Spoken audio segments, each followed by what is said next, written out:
We have been at it now for 21 hours, and we've had a number of substantive discussions with the Iranians. That's the good news.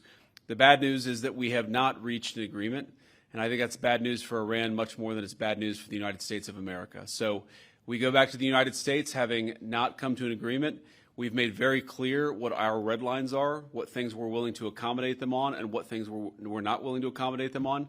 And we've made that as clear as we possibly could, and they have chosen not to accept our terms. Well, I won't go into all the details because I don't want to negotiate in public after we've negotiated for 21 hours in private.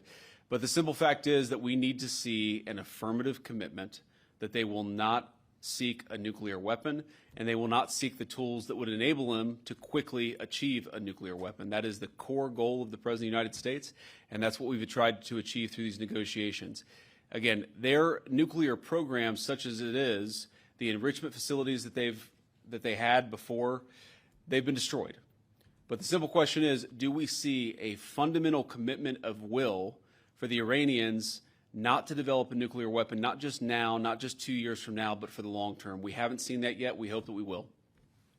We just could not get to a situation where the Iranians were willing to accept our terms. I think that we were quite flexible. We were quite accommodating. The President told us, you need to come here in good faith and make your best effort to get a deal.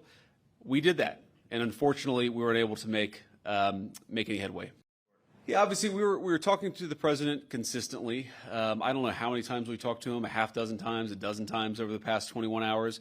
We obviously also talked to Admiral Cooper, to Pete, to Marco, to the entire national security team. We talked to Scott Bessent a number of times. So look, we were constantly in communication with the team because we were negotiating in good faith. And we leave here with a very simple proposal, a method of understanding that is our final and best offer.